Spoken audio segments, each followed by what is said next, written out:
నాయకులు మాట్లాడినా లేకపోతే ఆనాటి మంత్రులు ముఖ్యమంత్రులు ప్రధానమంత్రులు మాట్లాడిన విషయాలన్నిటినీ వారు ఇక్కడ ఉదహరిస్తూ ఇప్పుడు కాళేశ్వరం ప్రాజెక్టు మీద కానీ తెలంగాణ రాష్ట్రం ఏర్పడ్డ తర్వాత నిర్మించిన సాగునీటి ప్రాజెక్టుల విషయంలో కూడా వారు మాట్లాడుతున్నారు. సరే, వారి అభిప్రాయాలు వారు చెప్తున్నారు. వారి అభిప్రాయాన్ని విభేదించే హక్కు మాకున్నది, వారి అభిప్రాయం చెప్పుకునే హక్కు వారికి ఉన్నది, నాకేం అభ్యంతరం. అయితే అధ్యక్ష, తమరి ద్వారా తెలంగాణ సమాజానికి అత్యంత కీలకమైన అంశాన్ని ఇతరులు ఎవరో చెప్పిందో మనము చేపట్టిన చర్యలు లేదా పనుల మీద ఇతరు ఇచ్చే నివేదికను మనము ఆమోదించవచ్చు, తిరస్కరించవచ్చు, భిన్న అభిప్రాయం చెప్పడానికి కూడా అవకాశం ఉంది. కానీ మనమే ఒక ఆలోచనతో కొంతమంది అధికారులను, ఒక గ్రూప్ ఆఫ్ ఇంజనీర్స్, రిటైర్డ్ ఇంజనీర్స్ను కూర్చోబెట్టి నా ఆలోచన ఇది, నేను ముందుకు వెళ్ళాలనుకుంటున్న విధానం ఇది, దీని మీద సాంకేతిక నిపుణులుగా మీ అభిప్రాయాన్ని కూలంకషంగా పరిశీలించి అన్ని పరిణామాలను పరిగణలోకి తీసుకొని మీరు నివేదిక ఇవ్వండి అని చెప్పి గత ముఖ్యమంత్రి కల్వకుంట్ల చంద్రశేఖరరావు గారు, ఆనాటి సాగునీటి పారుదల శాఖ మంత్రి తన్నీర్ హరీష్ రావు గారు గోదావరి ప్రాజెక్టుల మీద రిటైర్డ్ ఇంజనీర్స్తోని ఒక కమిటీని నియమించారు అధ్యక్ష. ఆ కమిటీ ఇచ్చిన నివేదికను తమ ద్వారా ఈ సభ రికార్డులోకి మొత్తం తేదలుచుకుని ఇందులో కొన్ని అంశాలను మాత్రం నేను చదివి వినిపిస్తాను. ఆనాటి పత్రికలలో వచ్చిన వార్తలను కూడా నేను చదివి వినిపిస్తాను కొంతమేరకు. ఈ మొత్తం రికార్డును నేను సభలో రికార్డు ప్లే చేయదలుచుకున్నాను. నేను ఈ చదివి వినిపించిన తర్వాత ఈ టోటల్ రికార్డు సభ దీంట్లోకి తీసుకోవాల్సిందిగా తమరి నేను విజ్ఞప్తి చేస్తున్నాను అధ్యక్ష. ఈ report of committee barrages and Godavari and Pranahita Chevella, ఈ కమిటీని ఆనాటి ముఖ్యమంత్రి చంద్రశేఖరరావు గారు నియమించారు. ఇది 14 పేజీల కమిటీ నివేదిక ఇచ్చింది అధ్యక్ష. ఎవరు అధ్యక్ష ఇందులో ఇంజనీర్లు ముఖ్యమైన వాళ్ళు అంటే B Anantharamulu, B Venkata Ramarao, S Chandramouli, G Damodar Reddy, M Shyamprasad Reddy, 5 మంది ఇంజనీర్లతో ఆనాటి ముఖ్యమంత్రి, సాగునీటి పారుదల శాఖ మంత్రి ప్రాణహిత చేవెళ్ళ ప్రాజెక్టుల మీద తుమ్మిడిహెట్టి దగ్గర కాకుండా ఇతర ప్రాంతాలలో నిర్మించడానికి అవసరమైన రీడిజైనింగ్కు ఇక్కడ పునాది పడ్డది అధ్యక్ష. ఈ పునాది పడ్డ తర్వాత వీళ్ళు పూర్తి స్థాయిలో మొత్తం గోదావరి జలాలకు సంబంధించిన హిస్టరీని మొత్తం ఇందులో పొందుపరిచింది అధ్యక్ష. ఇదే కాకుండా వీళ్ళు aerial survey, physical survey, toposheets survey చేసి మొత్తం ఒక నివేదికను తయారు చేసి ఇచ్చారు అధ్యక్ష. అందులో పేజీ నెంబర్ 5లో alternate locations for barrage, the members of retired engineers forum have conducted the aerial survey on 24/3/2015 to examine the feasibility of proposed site and feasibility of alternative sites on Pranahita river, etc. After detailed toposheet study and as per site plans, the following alternative are proposed. అంటే మేము అన్ని రకాలుగా టోపోషీట్లను కానీ aerial సర్వేలు చేసి వీటన్నిటినీ ఆధారంగా ప్రభుత్వానికి మేము నివేదికలు ఇస్తున్నామని చెప్పి, అంతకంటే ముందు అధ్యక్ష పదే గత ప్రభుత్వం ఏం ప్రయత్నం చేయలే. ఉమ్మడి రాష్ట్రంలో తెలంగాణకు తీరని అన్యాయం చేసినారు. ఆనాటి ముఖ్యమంత్రులు ఏం పని చేయలేదని వారు ఏదైతే మంత్రి గారు ఆరోపణలు చేస్తున్నారో, వీళ్ళు నియమించిన రిటైర్డ్ ఇంజనీర్లు పొందుపరిచిన అంశాలను కొన్నిటిని ఉమ్మడి రాష్ట్రంలో జరిగిన ప్రయత్నాలను కూడా ఈ సభ ద్వారా తెలంగాణ సమాజానికి నేను చెప్పదలుచుకున్నాను అధ్యక్ష. ఎందుకంటే వాస్తవాలనే ఇక్కడ చర్చించాలన్న ఆలోచనతోటి మనం ప్రత్యేకమైన చర్చను మా మంత్రివర్యులు ఉత్తమ్ కుమార్ రెడ్డి గారు దాదాపుగా నిద్రపోని రాత్రులు గడిపి, నాకు తెలిసి వారు సరిహద్దుల్లో సైనికుడుగా మోహరించి యుద్ధాన్ని ఎదుర్కొని వచ్చిన సైనికుడు సరిహద్దుల్లో కూడా వారంత బరువైన గుండెతో ఉన్నారో లేదో నాకు తెలీదు. వీటిని వారు రోజుల కొద్దీ ఈ తెలంగాణ ప్రాజెక్టుల మీద జరుగుతున్న పరిణామాల మీద చూసి బరువెక్కిన గుండెతోని కొన్ని వాస్తవాలను ఈ సభ దృష్టికి తీసుకొచ్చే ప్రయత్నం చేస్తే, జరిగిన తప్పులను వారు చేసినందుకు తెలంగాణ సమాజానికి క్షమాపణ చెప్పడం ద్వారా మంత్రి గారిని అభినందించి భవిష్యత్తులో ఎట్లా ముందుకెళ్దామని వారు కొన్ని సూచనలు చేస్తుంటే సమాజం వారిని కొంతమేరకైనా వారిని అభినందిస్తుండే. కానీ ఎదురుదాడి పూర్తిగా అంటే మంత్రి గారు వాస్తవాల ప్రాతిపదికన ఇచ్చిన పవర్ పాయింట్ ప్రజెంటేషన్ కూడా తప్పుల తడక అని చెప్పి దూషించడం ద్వారా గతంలో జరిగిన తప్పులను కప్పిపుచ్చుకోవడానికి తీవ్రమైన ప్రయత్నం చేస్తున్నారు అధ్యక్ష. అందుకే ఉమ్మడి రాష్ట్రం మనకు తీరని అన్యాయం జరిగింది, సాగునీటి ప్రాజెక్టులు ఎక్కడొక్కడ ఆగిపోయినాయని నీళ్ల కోసం కొట్లాడిన తెలంగాణ సమాజం ఉమ్మడి రాష్ట్రంలో న్యాయం జరగదన్న ఆలోచనతోనే ప్రత్యేక తెలంగాణ రాష్ట్రం రావాలి, ప్రత్యేక తెలంగాణ రాష్ట్రం కావాలి అన్నారు. తెలంగాణ ఇచ్చింది మేమే, తెలంగాణ తెచ్చింది మా వాళ్ళు. అక్కడ ఉన్నాడు పొన్నం ప్రభాకర్ గారు, రాజగోపాల్ రెడ్డి గారు, వివేక్ వెంకటస్వామి గారు.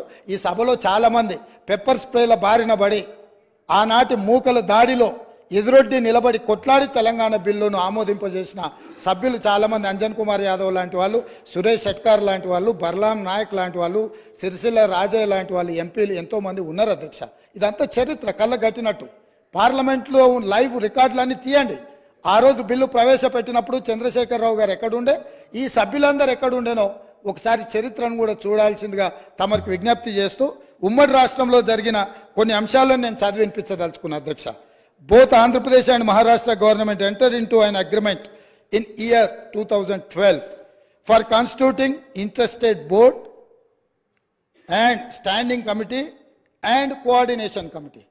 ప్రాణహిత చేవెళ్ల ప్రాజెక్టు యొక్క నిర్మాణాన్ని అడ్డంకులను తొలగించడానికి ఆనాడు మహారాష్ట్ర ముఖ్యమంత్రి ఉమ్మడి ఆంధ్రప్రదేశ్ ముఖ్యమంత్రి కలిసి చర్చించి 2012లో ఇంటర్స్టేట్ బోర్డును కాన్స్టిట్యూట్ చేసిండ్రు, స్టాండింగ్ కమిటీని కాన్స్టిట్యూట్ చేసిండ్రు, కోఆర్డినేషన్ కమిటీని అంటే ఈ సమస్యలను పరిష్కరించుకోవడానికి కోఆర్డినేట్ చేయడానికి కూడా కమిటీని కాన్స్టిట్యూట్ చేశారు అధ్యక్ష.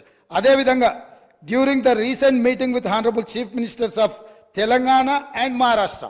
In continuation of that report, these engineers are made out certain points, saying that during the recent meeting with the Honorable Chief Ministers of Telangana and Maharashtra, it was suggested to reduce the submergence area to the extent possible.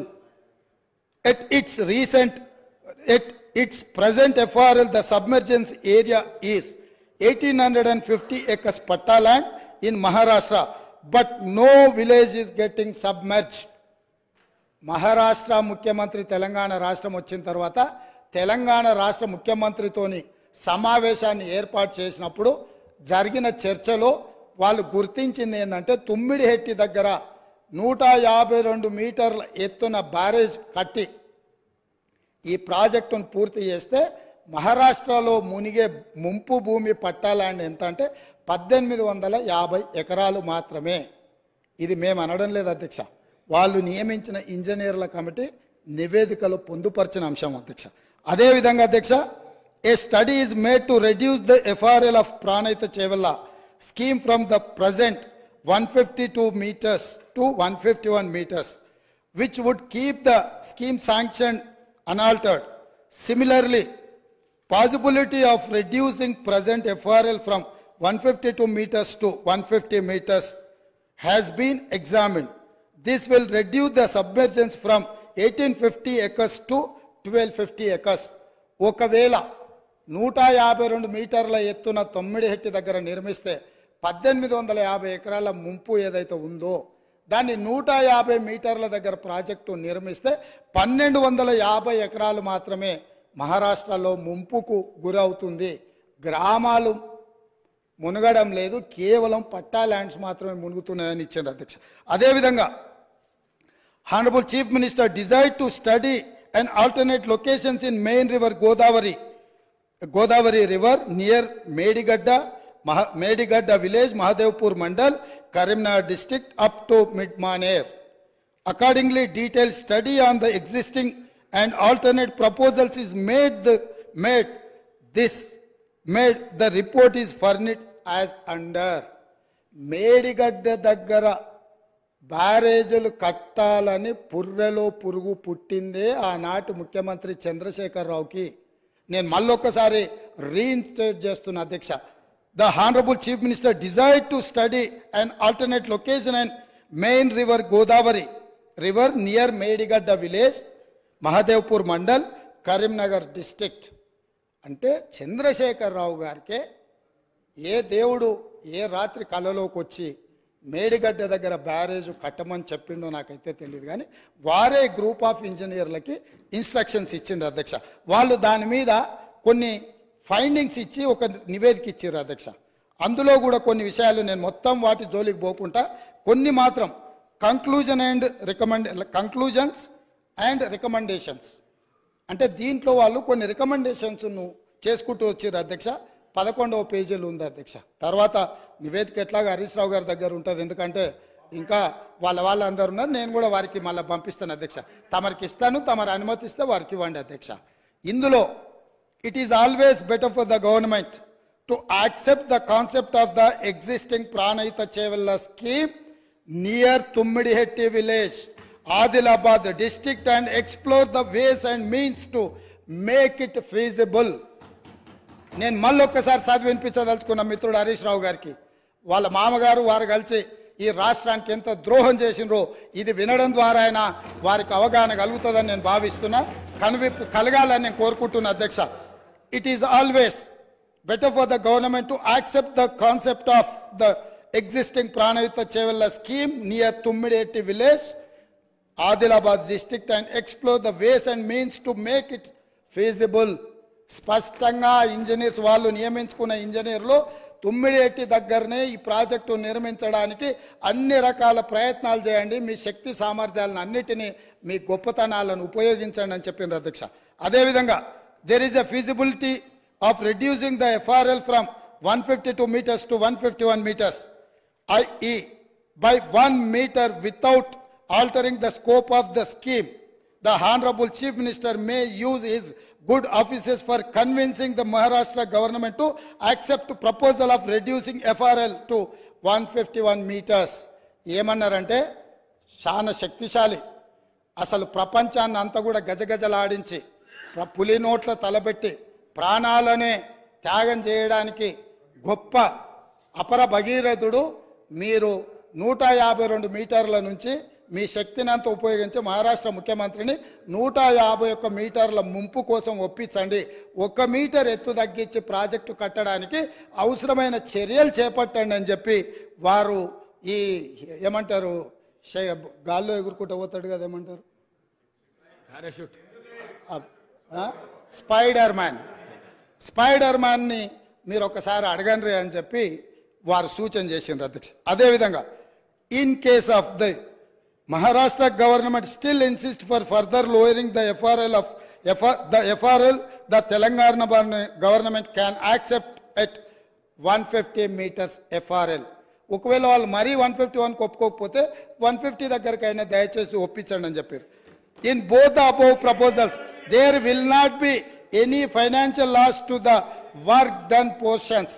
మీరు దీన్ని 150 మీటర్ల దగ్గరకైనా తుమ్మిడేటి దగ్గర project నిర్మిస్తే గతంలో ఖర్చు పెట్టింది కానీ భవిష్యత్తులో ఖర్చులు పెరగడానికి కానీ ఎలాంటి అవకాశం లేదు అని చెప్పి 11వ పేజీలో వాళ్ళు ఇచ్చిన నివేదికలో ఉంది అధ్యక్ష. అదేవిధంగా అధ్యక్ష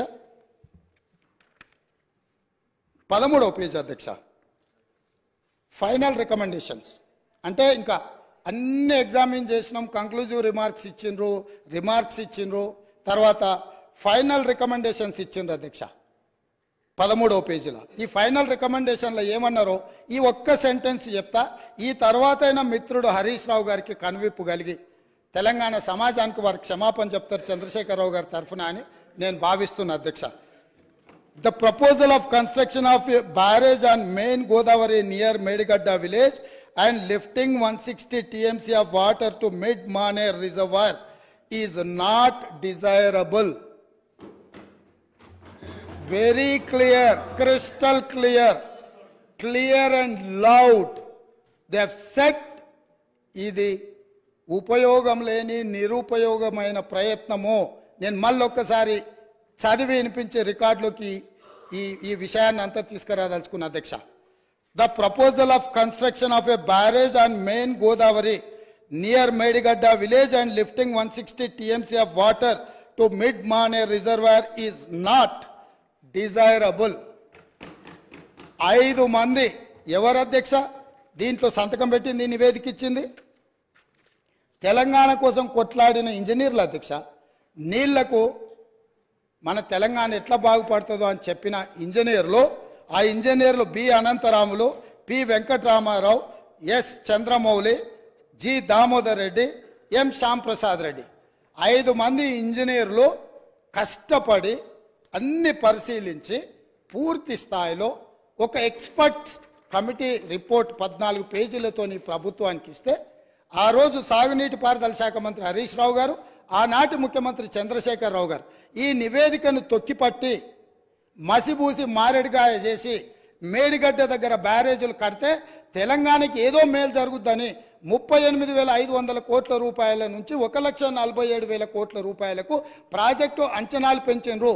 ఒకవేళ పెంచి అంచనాలతో నిర్మించినా అది ఉండి తెలంగాణ బీడులు వారిన భూములకు ఒకవేళ పచ్చని పైర్లు బండిని ఉంటే ఈ లెక్కలు ఈ ఉత్తమ్ కుమార్ రెడ్డి గారు రాత్రి పగళ్ళు కష్టపడి ఈ పవర్ పాయింట్ ప్రజెంటేషన్లు ఇవన్నీ చెప్పాల్సిన అవసరం లేకుండా అధ్యక్ష. ఇదే కాదు అధ్యక్ష, పదే పదే మా మిత్రులు అసలు చంద్రశేఖరరావు గారు అంటే ఏమనుకుంటురే, నీళ్ళకే నడక నేర్పిండు, అలా అసలు హంసకు కాదు అదేంది నెమలికి డ్యాన్స్ నేర్పిండు, అసలు అపర భగీరథుడు అని వాళ్ళు చెప్తున్నారు అధ్యక్ష. ఇది 23 సెప్టెంబర్ 2015 అధ్యక్ష. తమరు చూడాలి అధ్యక్ష, తమరు చూడాలి, సభ్యులు చూడాలి. సాక్షి పత్రిక సెప్టెంబర్ 23, 2015 నాడు, ఇవాళ ఏ తారీఖులు ఉన్నాం అధ్యక్ష? ఫిబ్రవరి 17, 2024 ఉన్నాం అధ్యక్ష. 9 ఏళ్ల కింద, దాదాపుగా 9 ఏళ్ల కింద అధ్యక్ష, మేడిగడ్డ మేడి పండేనా మిత్రులందరూ చూడాలి. ఆ రోజు సాక్షి పేపర్లో మీ మిత్రుడే మీ సహచర పంచపక్ష పరమాణాలు మీరు ఏదైతే ప్రగతి భవన్లో పిలిచి భోజనం పెట్టినరో ఆ మిత్రుడి పత్రికల మేడిగడ్డ మేడి పండేనా అని 2015 నాడు ఈ పత్రికలో రాసిన వార్త, దీంట్లో రాసింది నేను కొంచెం చదివి వినిపిస్తా అధ్యక్ష, ఎందుకంటే తెలుగులో ఉంది. కాళేశ్వరం దిగువ నుంచి నీటి మళ్లింపు ఆర్థిక భారం అంటున్న నిపుణులు, ప్రభుత్వ ప్రణాళిక ప్రకారం ఎల్లంపల్లి వరకు వచ్చే ఖర్చులు 14,000 కోట్లు. దీంట్లో అధ్యక్ష నేను నివేదికలు చదువుతున్నా అధ్యక్ష. ప్రస్తుతం ప్రతిపాదిస్తున్నట్టుగా కాళేశ్వరం దిగువన మేడిగడ్డ నుంచి నీటిని మళ్లించే ప్రక్రియ పర్యావరణ పరంగా, ఆర్థికంగా, నిర్వహణ పరంగా ఏమాత్రం మంచిది కాదని ఇన్స్టిట్యూట్ ఆఫ్ ఇంజనీర్స్ తేల్చి చెబుతుండడము ఇప్పుడు కొత్త చర్చకు తెరలేపింది. అదేవిధంగా అధ్యక్ష ఇంకో పదం కూడా చెప్పారు, ప్రభుత్వ దూరదృష్టి అవగాహన లోపాల కారణంగా ఈ ప్రాజెక్టు అబాసుపాలు కాకుండా ఉండాలంటే ప్రత్యామ్నాయ మార్గాలపై అధ్యయనం చేయాలన్న వాదన వినిపిస్తుంది. ఇది ఈరోజు ఉత్తమ్ కుమార్ రెడ్డి గారు చేసిన ఆరోపణ కాదు అధ్యక్ష. ఈరోజు మునిగిపోయిన మేడిగడ్డ, పగిలిపోయిన అన్నారము, కుప్పగూలిన సుందిళ్లను చూసి మాట్లాడి రాసింది కాదు అధ్యక్ష. ఆ రోజు సాంకేతిక నిపుణులు ఇచ్చిన నివేదిక ఆధారంగా ఆ రోజు మీడియా మిత్రులు తెలంగాణ మేలు కోరి ఈ వాస్తవాలన్నిటిని ఆ రోజే చెప్పిండ్రు అధ్యక్ష. వీటన్నిటిని పెడచెవిన పెట్టి దాచుకోవాలన్న ఆలోచనతోని, తెలంగాణ ఖజానాను కొల్లగొట్టాలన్న ఆలోచనతోటి ఈరోజు ఇంత దుర్మార్గానికి ఒడిగట్టి ఈరోజు ఈ రకంగా ఇక్కడికి వచ్చి మా వెంకన్న మాట్లాడితే వెంకన్న మీద దాడి, మా భట్టి గారు మాట్లాడితే వారి మీద దాడి, మంత్రి గారిని అసలు సహించలేకపోతున్నాడు. ఎందుకు అధ్యక్ష? నేను ఒకటే అడుగుతున్నా అధ్యక్ష, ఈ కాళేశ్వరం ప్రాజెక్ట్ అనేది తెలంగాణకు వరప్రదాయిని కాదు అధ్యక్ష, వీళ్ళ పుణ్యమా అని కాళేశ్వరం ప్రాజెక్టు తెలంగాణ సమాజానికి ఒక కలంకంగా మారింది అధ్యక్ష. ఇవాళ ఈ కలంకాన్ని నిలువెత్తు ఆధారాలు అక్కడ ఉంటే పక్కున పగిలిపోయి, రెండుగా చీలిపోయి, నేలకు కుంగిపోయి, నిటారుగాడపోయి నిలబడితే సిగ్గుతో తెలంగాణ సమాజం తల వంచుకొని పరిస్థితులు కల్పించిన వాళ్ళు ఇంకా నిస్సిగ్గుగా ఈ సభలో నిలబడి మమ్మల్ని ప్రశ్నిస్తారా అధ్యక్ష? ఆనాడు జరిగిన తప్పిదాలను సరిదిద్దడానికి ఉమ్మడి రాష్ట్రంలో సమైక్య పాలనలో తీసుకుంటున్న నిర్ణయాలు తెలంగాణ సమాజానికి మేలు చేకూర్చడం లేదు అనే ఎన్నో ఒడిదుడుకులను ఎదుర్కొని 4 కోట్ల తెలంగాణ ప్రజలకు 60 సంవత్సరాల ఆకాంక్షను అమలు చేయడానికి శ్రీమతి సోనియా గాంధీ గారు తెలంగాణ రాష్ట్రం ఇచ్చింది అధ్యక్ష. అట్లా ఇచ్చిన తెలంగాణను వీళ్ళని నమ్మి వీళ్ళ చేతిలో పెడితే 10 సంవత్సరాల దివాలా తీయించి కొల్లగొట్టి ప్రాజెక్టులు పక్కున బలిగిపోతుంటే దాని మీద క్షమాపణ చెప్పకుండా ఇంకా ఎదురుదాడేంది అధ్యక్ష. ఏంది ఇదా అధ్యక్ష పద్ధతి? ఈ నివేదికను కాదంటాడా? ఈ నివేదిక వాళ్ళు అధికారులను వాళ్ళు నియమించలేదంటాడా? లేకపోతే ఈ నివేదిక సంబంధం లేదంటాడా అని నేను అడుగుతున్నా అధ్యక్ష. ఇవాళ మాజీ మంత్రి హరీష్ రావు గారిని నేను నిలదీస్తున్నా. మీరు బాధ్యులు, మీరు ఈ దుర్మార్గాలకు పాల్పడ్డది మీరు. మిమ్మల్ని ఎందుకు 2014 నుంచి 18 వరకు మిమ్మల్ని చంద్రశేఖరరావు గారు మంత్రిగా కొనసాగించి 18లో ఎందుకు మిమ్మల్ని మంత్రిగా బర్తరఫ్ చేసిండని నేను అడుగుతున్నా. మీరు ఈ దోపిడీలో ఆ తర్వాత వచ్చిన చంద్రశేఖరరావు ఈ శాఖకు మంత్రి, ఈ పాపాలకంతా వాళ్ళిద్దరు కారణం కాదా అధ్యక్ష? వీళ్ళిద్దరు కలిసి ఈ రకంగా తెలంగాణను మొత్తం చెదలు పట్టించారు అధ్యక్ష. తెలంగాణను మొత్తం దోపిడి. ఇట్లాంటి పరిస్థితుల్లో ఇంకా కూడా ఈ రకమైన మొండి వాదనలు, తొండి వాదనలు వద్దు హరీష్ రావు గారు. జరిగిన తప్పులు సరే, విజిలెన్స్ అండ్ ఎన్ఫోర్స్మెంట్ నివేదికిస్తే వాళ్ళని తిడుతుంది, కాగ్ నివేదికిస్తే వాళ్ళను ఆరోపణ చేస్తుంది, వాస్తవాలను చెప్తే మా మీద దాడి చేస్తుంది. మరి మీరు నియమించుకున్న అధికారులు ఇచ్చిన నివేదికని ఇది కూడా తప్పుడు నివేదికనే అధ్యక్ష? ఇది కూడా తప్పుడు నివేదికనే అంటాడా? అంటే ఎటు పోతున్నాము అధ్యక్ష? మనము ఎక్కడికి వెళ్తున్నాము? ఏం చర్చ జరుగుతుంది అధ్యక్ష? నేను వాస్తవంగా ఏం మాట్లాడుతూ మా మంత్రి గారు, మా ఉప ముఖ్యమంత్రి గారు మాట్లాడతారు, చూద్దాము మిత్రుడు ఏమేమి చెప్తాడు. ఎందుకంటే 10 ఏళ్ళ అనుభవంలో ఏమైనా మెరుగైండేమో, ఏమైనా మారిండేమో అనుకున్న. గతంలో నాకు బాగానే పరిచయమో, కానీ ఇంకా అంతకంటే దిగజారిపోయి 4 సార్లు ప్రాజెక్టుకు శిలాపలకాలు వేసిందంటారు. మంచిదే, ఫస్ట్ ప్రాణహితనే ఉండే, చేవెళ్ళ చెల్లమ్మ అడిగితే చేవెళ్ళ దగ్గరకు వచ్చింది. శిలాపలకం వేయొద్దా? ఇవాళ వారి పక్కనే ఉంది కదా చేవెళ్ళ చెల్లమ్మ. ఎందుకు ఆ అక్క కూడా చెప్తలేదు హరీష్ నువ్వు మాట్లాడేది తప్పని? చేవెళ్ళ ప్రాజెక్ట్ ఆగిపోతే అక్కతో పాటు మేము కూడా ధర్నాకు పోయి ఆ లోపలికి దిగినాం కదా. వీళ్ళు వచ్చినాక దుర్మార్గం జరిగింది, చంద్రశేఖరరావు ముఖ్యమంత్రి అయినాక దుర్మార్గం జరిగింది. మెదక్ జిల్లాకే పరిమితం చేసుకున్నాడు, రంగారెడ్డి జిల్లాను ఎండబెట్టిండు, చేవెళ్ళ, వికారాబాద్, పరిగి, తాండూరు వరకు ఇవ్వాల్సిన గోదావరి జలాలను చంద్రశేఖరరావు దిగమింగిండు, మల్లన్న సాగర్కే ఆపేసిండని అక్క ధర్నా చేయలే? తమరు కూడా వచ్చింది కదా అధ్యక్ష. ఇవాళ ఎదురుగ్గా కూర్చొని పచ్చి అబద్ధాలు మాట్లాడుతుంటే మా అక్క మా జిల్లా కోసం మాట్లాడతలేదంటే నాకు ఆశ్చర్యం అనిపిస్తుంది. సబ్జెక్టే ఇది. ఆనాడు దీక్షలు చేసి ధర్నాలు చేసి ఆనాడు రాజశేఖర రెడ్డి గారిని ఒప్పించి మెప్పించి చేవెళ్లలో శిలాపలకం వేసి ప్రారంభోత్సవాలు చేసి 100 కోట్ల రూపాయల పనులు చేసి ఆ పనులను అర్ధాంతరంగా వదిలేస్తే దీక్షలు ధర్నాలు చేసిన శ్రీమతి సబితా ఇంద్రారెడ్డి గారు ఈరోజు మౌనంగా హరీష్ రావు గారిని సమర్థిస్తున్నారు అంటే ఇది తెలంగాణ సమాజానికి మంచిదా అని తమ ద్వారా నేను అడుగుతున్నా అధ్యక్ష. నేను ఆ ప్రాంతం నుంచి వచ్చినాం అధ్యక్ష, వాళ్ళు ఎన్నుకుంటూ వచ్చినాం, మనకు బాధ్యత లేదా అధ్యక్ష? సరిదిద్దాల్సిన బాధ్యత మన మీద లేదా? ఎదురుగా ఉండి 6 అడుగులు నిలబడి ఆయన అబద్ధాలు చెప్తుంటే అక్క ఒక్క మాట కూడా తమ్మి ఇది తప్పు అని అనకపోతే ఎట్లా? అక్క బాధ్యత ఏంది? అక్క బాధ్యత ఏంది? తమ్ముళ్ళు తప్పు చేస్తే చెప్పాలి, తమ్ముళ్ళు తప్పు మాట్లాడితే సరిదిద్దాలి, కానీ ఆ పని చేయరు. ఎందుకు అని అంటే రంగారెడ్డి జిల్లా ఎండిపోయినా సరే, మన ప్రాంతం పడావు పడ్డా సరే, ఇది అధ్యక్ష ఆ స్కూల్ ట్రైనింగ్ అట్లాంటిది. నేనేం తప్పు పడతలేను, ఆ బడిలో చేరంగానే సిలబస్ అట్లా తయారవుతుంది. పెద్దలు మా శ్రీహరి గారు కూడా పాపం మంచోడు, విషయం అవగాహన ఉన్నాడు, కానీ ఆ స్కూల్లో చేరంగానే శ్రీహరి గారు కూడా పాపం ఒత్తిడికి లోనయ్యి వాళ్ళు ఏం చెప్తా చెప్పే పరిస్థితి వచ్చింది అధ్యక్ష. అందుకే అధ్యక్ష ఈ చర్చల కంటే కూడా నేను ఒక్కటే మాట అడుగుతున్న మిత్రుడు హరీష్ను, ఆయన ఏం చెప్పదలుచుకున్నా ఏమన్నా చెప్పని జరిగిన తప్పులకు క్షమాపణ చెప్పి ఇప్పుడు ఏదైతే సిట్టింగ్ జడ్జో లేకపోతే రిటైర్డ్ జడ్జో విచారణకు వచ్చినప్పుడు వాళ్ళ దగ్గరికి వెళ్ళి కన్ఫెషన్ స్టేట్మెంట్ ఇచ్చి ఎవరి ఒత్తిడి వల్ల వారి రకంగా ఈ తప్పిదాలకు సంతకాలు పెట్టిండో మంత్రిగా ఉన్నప్పుడు కన్ఫెషన్ స్టేట్మెంట్ ఇచ్చి ఒప్పుకుంటే భవిష్యత్తులో దీన్ని ఎట్లా బాగు చేయాలనో దాని మీద ఆలోచన చేద్దామని తమ ద్వారా వారికి విజ్ఞప్తి చేస్తున్నా అధ్యక్ష.